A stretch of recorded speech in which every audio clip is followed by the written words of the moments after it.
शीर्षक, इश्क की वो शाम। शहर की भाग-दौड़ भरी जिंदगी में दो दिल धीरे धीरे एक दूसरे के करीब आ रहे थे, बिना किसी को बताए, बिना किसी योजना के। वह पहली मुलाकात एक आम सी दोपहर, लेकिन दिल के लिए हमेशा के लिए खास बन गई। पहली मुलाकात। आरव एक सॉफ्टवेयर इंजीनियर था, जो हाल ही में दिल्ली में एक नई कंपनी में शामिल हुआ था।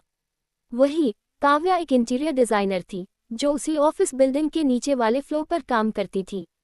दोनों का कोई खास मिलना जुलना नहीं था, लेकिन रोजाना कैफेटेरिया में आते जाते एक दूसरे की नजरों से टकराहट हो ही जाती।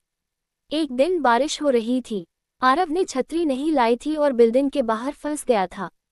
तभी काव्या ने अपनी छतरी बढ़ाई और बोली, अगर बुरा न मानो तो साथ चल सकते हो। आरव ने मुस्कुराते हुए धन्यवाद कहा और दोनों एक ही छतरी में भीगते भीगते स्टेशन तक पहुंचे। दोस्ती की शुरुआत। उस दिन के बाद दोनों में बातचीत शुरू हुई। सुबह कैफेटेरिया में कॉफी, लंच ब्रेक में छोटी छोटी बातें और फिर शाम को एक दूसरे को गुड बाय कहना, ये सब उनकी आदत बन गई थी। आरव को काव्या की मुस्कुराहट भा गई थी और काव्या को आरव की सादगी। दोनों की दोस्ती धीरे धीरे गहराने लगी। कभी मूवी का प्लान तो कभी किताबों पर चर्चा। आरव ने काव्या को मिर्जा गालिब की शायरी से रूबरू करवाया और काव्या ने आरव को रंगों की दुनिया से मिलवाया। इज़हार-ए-मोहब्बत। एक शाम इंडिया गेट के पास बैठकर दोनों चाय पी रहे थे। सूरज ढल रहा था और आसमान नारंगी हो गया था।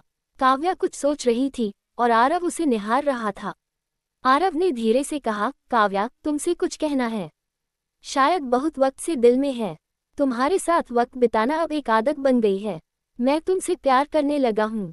काव्या कुछ देर तक चुप रही, उसकी आंखों में नमी थी।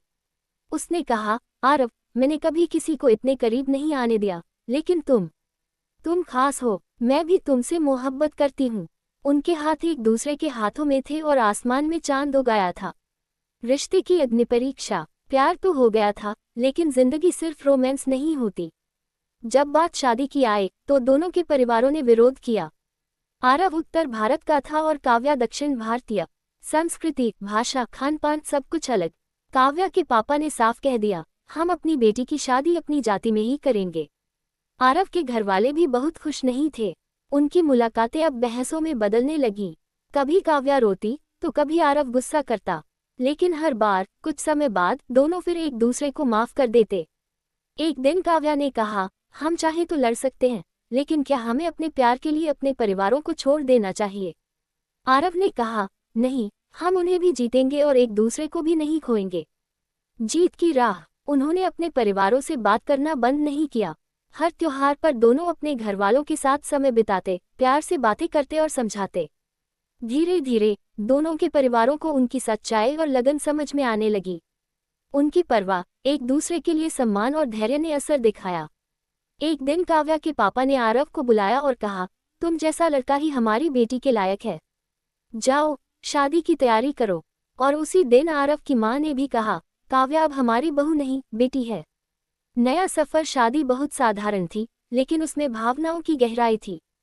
दोनों ने एक दूसरे का हाथ थामा और वादा किया, इस बार छतरी हम दोनों की होगी, बारिश कोई भी हो, साथ चलेंगे।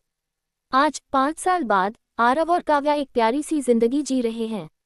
उनके पास संघर्ष की कहानियां हैं, मुस्कानें हैं और एक ऐसा रिश्ता है जो वक्त के साथ और भी गहरा होता जा रहा है।